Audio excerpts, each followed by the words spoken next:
So here we go, task 18. Compose a 16-bar melody, which includes your task 13 melody as bars 1 to 8, followed by the task 13 melody transposed into its relative minor as bars 9 to 16. You may choose whether to sharpen the 7th degree of the scale or not. Now you can see I'm not on my iPad just now, I'm actually on a Mac and I'm on Logic Pro, and I felt that this was just the easier way to show you this.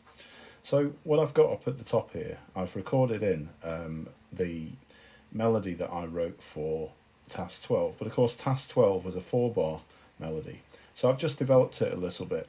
In other words, I've taken the end of the 4th bar and I've made it sound unfinished here, and then I've taken the A section, which was bars 1 and 2, I've made it into this second A section like you've got with your task 13, put it as 5 and 6, and then I've finished it off with a C at the end there for bars 7 and 8. So let's start by just having a listen through of this melody.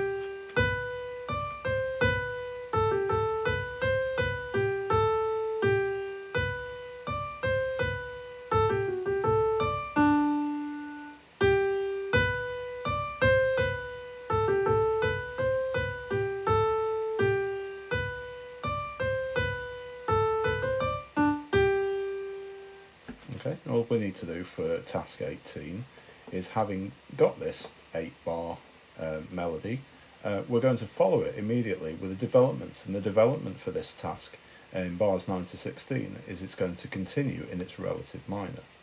Now this is pretty straightforward to do, and all you'll need to do is add a new section on your iPad. So click on the cross at the top right hand corner and go to add section, and it will make you a new 8-bar section called section B. Then if you tap all sections, you'll be able to see both at once on the screen. Now on my screen that you can see here, I'm going to copy and paste this. Now I'm not going to loop it, because if I loop it, it'll keep all the same material in for a second time. I don't want that, I want to be able to edit it. So I'll click on it and I'm going to go to edit, copy. So just in the same way that on an iPad you tap it and go to copy, and then put the play line at the beginning of what will be your section B or bar 9, and then tap on it again and go to paste. I'm going to go edit, paste. So I've got this new copy of it here. So you can see it's exactly the same as what I had before, but it's just that I've got it twice now. Now if I double click, it goes into the piano roll editor, which is very similar to what you have on GarageBand.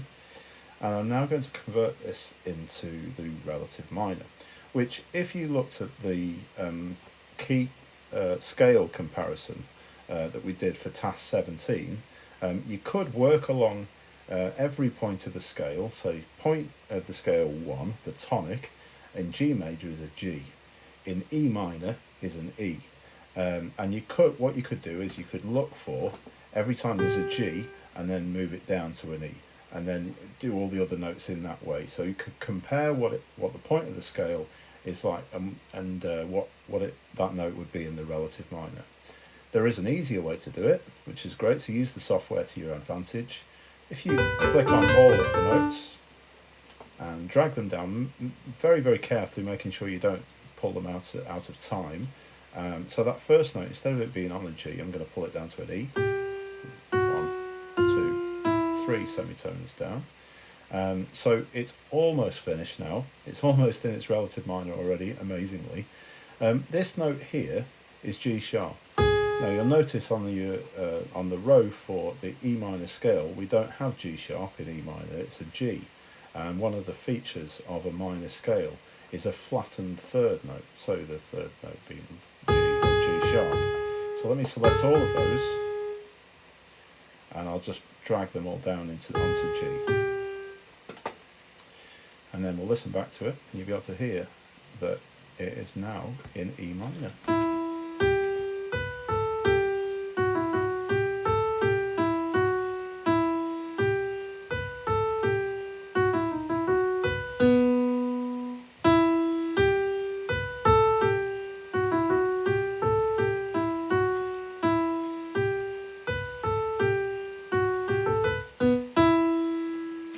Now one of the flaws of this piece of software and how it's worked it out it thinks that I've played an E flat there.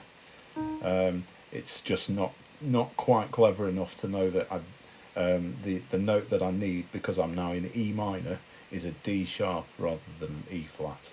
I wonder if I tell it that this bit should be an E minor. It's fixed it. Yes, it has. Now the reason it's put it in as an accidental here is because the D sharp is not. It's not part of the. It's not in the key signature of E minor. But one of the things that you'll find really helpful about minor scales is there's different types of minor scales, and one of them is called a harmonic minor. In the harmonic minor scale, we take the notes of the natural minor, we look at them, and we just sharpen the seventh to make it into what's called the harmonic minor scale. Now, the reason it's called the harmonic minor scale is when you get to use that note and you put a chord 5 underneath it, chord 5 in E minor being B major, and of course in B major we've got B, D sharp and F sharp, and therefore the D sharp in there, it makes it a stronger harmonic relationship.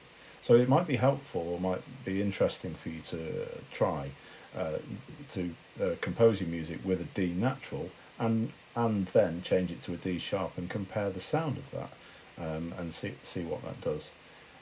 Okay, but if I just play this melody through to you, you'll now be able to hear it with the original melody in G major, followed by the developments with the melody taken down, transposed into the relative minor.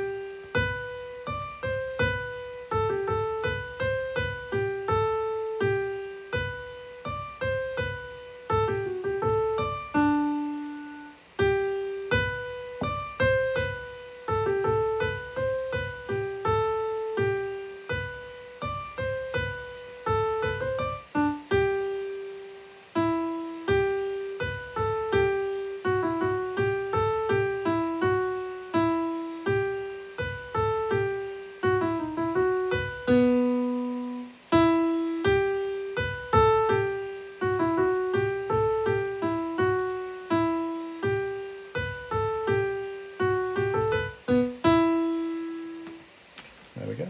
That's how to do task 18.